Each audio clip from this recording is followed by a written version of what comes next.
ගොඩාක් දෙනෙක්ට තියෙන ප්‍රශ්නයක් තමයි කොහොමද අපි ටියුට් එකක් හදාගන්නේ සිංහලේ. ගොඩක් දෙනෙක්ට සිංහල ටයිපිං වල තියෙන ප්‍රශ්නය බලපානවා. ඉතින් අද දවසේදී මම සරලව ඉක්මනින්ම කියලා දෙන්න යන්නේ කොහොමද සිංහල ටයිපිං වලට විසඳුමක් අරගන්නේ කියලා.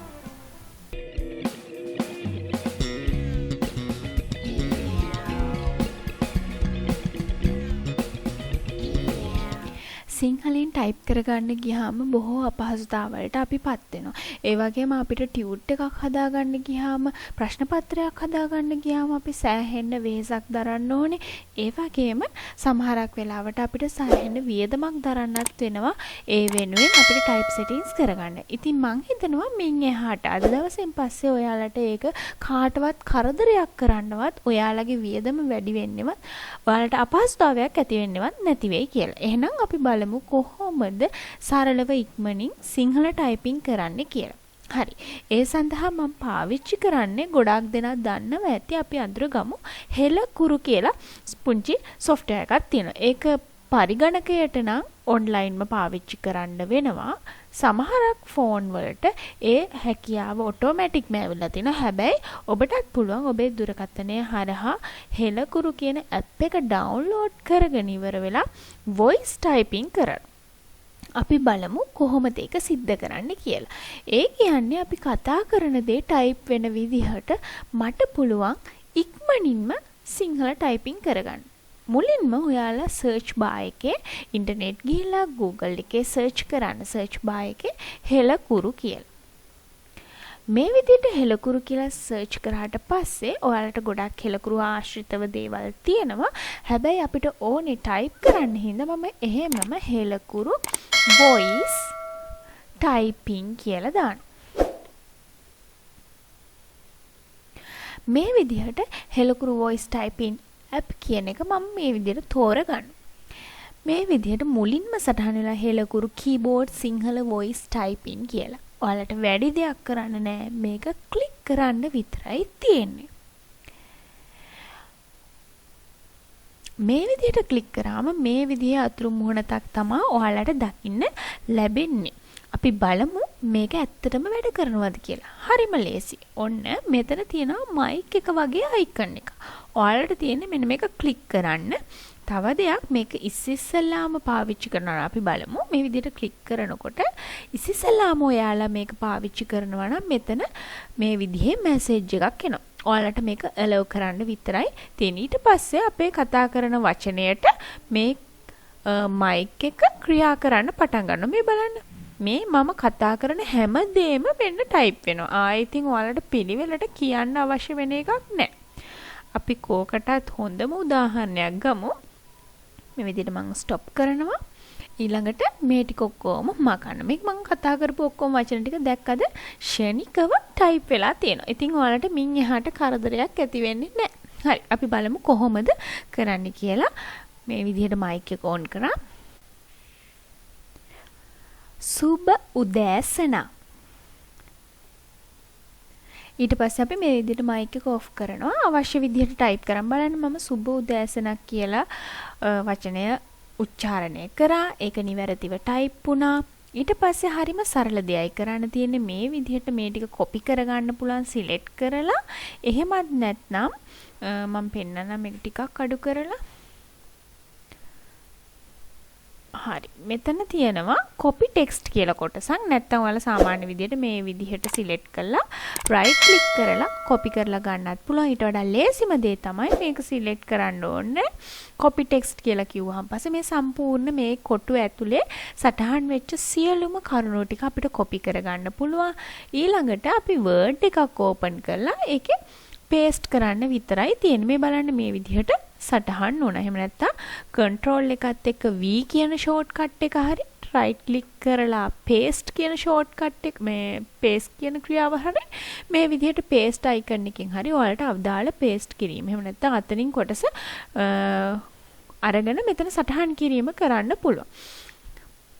හරිම ලේසි. ඔන්න ඔච්චරයි ඔයාලට කරන්න තියෙන්නේ. ඉතින් ඔයාලට හරිම ලේසි කටින් වචනේ කියන සැනින් ඒක ඒ විදිහට ටයිප් වෙනවා. හැබැයි හොඳ අවධානයෙන් උනන්දුවෙන් බලන්න ඕන කොටසක් තියෙනවා. අපි වචන නිවැරදිව උච්චාරණය කරන්නට ඕනේ. ඒ විදිහට උච්චාරණය කරොත් තමයි මේකේ සටහන් වෙන්නේ. ඒ වගේම වචන අතර පරතරයක් තියන්න ඕන තැන්වල අපි ඒ විදිහටම පරතරය තියලා වචනය ප්‍රකාශ කරන්නත් ඕනේ.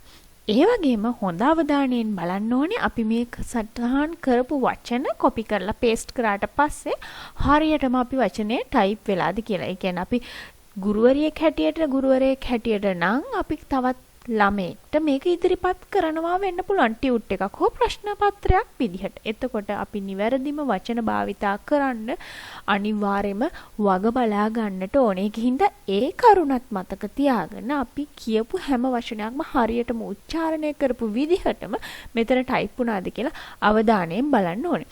තව එක දෙයක් කියන්න තියෙනවා.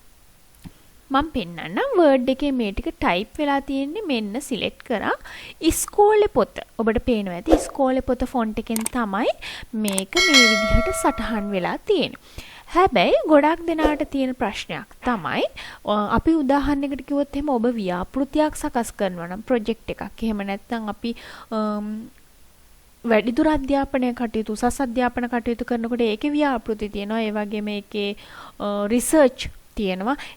ඒ විදිහට අවස්ථාවන් වලදී ඔබට ෆොන්ට් එකක් එහෙම නැත්නම් අකුරු වර්ගයක් එහෙම්ම ලබා දෙන උදාහරණයකට කිව්වොත් එහෙම ඔබ සකස් කළ යුත්තේ FM බින්දුමති මගින් කියලා ওই විදිහේ සටහනක් දුන්නොත් ඔබට ගැටලුවක් ඇති වෙනවා.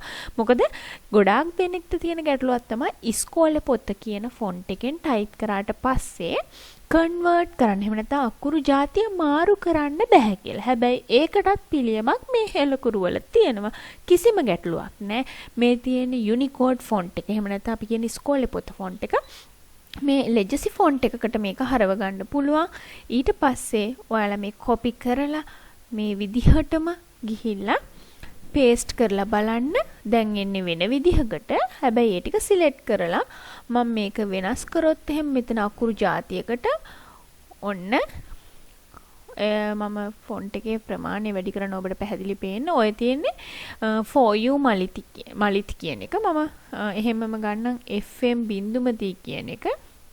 මාරු කරලා පෙන්නන FM බින්දුමති ඔන්න FM බින්දුමති හැටියට හැරුණා. ඒ කියන්නේ අර විදිහට අපි කන්වර්ට් කරලා ගත්තට පස්සේ මම නැවත මතක් කරන්න මේ කියන ලෙජර්සි ෆොන්ට් එක හැටියට වෙනස් කරලා ගත්තට පස්සේ අපිට මේ කොපි කරපු ටෙක්ස්ට් එක ඕන විදිහකට වෙනස් කරන්න පුළුවන්. ඒ වගේම මෙතනක් තියෙනවා යුනිකෝඩ් ෆොන්ට් එකේදී මෙහෙම කන්වර්ට් කියන එක ක්ලික් කරාම ඔටෝමැටික්ම ලෙජසි ෆොන්ට් එකකට මාරු වෙනවා. ඔයාලට වෙන මුකුත්ම කරන්න නෑ. මේ බටන් එක ක්ලික් කිරීම හෝ මෙතනින් ඔබට සටහන් වෙනවා යුනිකෝඩ් ෆොන්ට් එක තියේදී කන්වර්ට් කියලා. එච්චරයි කරන්න තියෙන්නේ. ඊට පස්සේ කොපි පේස්ට් වෙන වචනය ඔයාලට ඕන විදිහකට මාරු කරගන්න පුළුවන්. මම මේක මාරු කරන්න බැරි බවත් පෙන්නන්න. මේ විදිහට සිලෙක්ට් කරලා මම මේක මාරු කරගත්තොත් වෙන භාෂාවකට ඕන. කිසිම වෙනසක් සිද්ධ වුණේ නැහැ. ඒකයි මම කියන්නේ. එතකොට මේ තියෙන්නේ ඉස්කෝලේ පොත එහෙම නැත්නම් යුනිකෝඩ් වලින් සකස් කරන එක. මේ තියෙන්නේ ඕනම අකුරු ජාතියකට මාරු කරගන්න පුළුවන් විදියට සකස් කරපු එක. කිසිම ප්‍රශ්නයක් නැහැ. හරිම ලේසියි. යුනිකෝඩ් වලින් හෝ ඔයාලා කැමති ෆොන්ට් එකකින් මේ හෙලකුරු වලින් මෙච්චර අපිට උදව් කරලා තියෙනවා. ඔයාලට තියෙන්නේ වචන නිවැරදි උච්චාරණය කරලා ඒ සටහන කොපි කරලා වර්ඩ් එකට පේස්ට් කරලා අදාළ විදිහට සකස් කිරීම කරගන්න විතරයි. ඒකින්ද මං හිතනවා අද දවසෙන් පස්සේ ඔයාලට කිසිම ප්‍රශ්නයක් කරදරයක් එහෙම නැත්නම් අපහසුතාවයක් ඇති වෙන එකක් නෑ සිංහලෙන් ටයිප් කරන එක. එහෙනම් ගොඩාක් දෙනෙක්ට ලොකු ප්‍රයෝජනවත් දෙයක් වෙයි කියලා හිතනවා. ඊළඟ දවසෙත් අලුත් දෙයක් එක්ක හමු වෙන බලාපොරොත්තු ඔබ සියලු දෙනාගෙන්ම සමුගන්නවා. ඔබට සුබ දවසක්.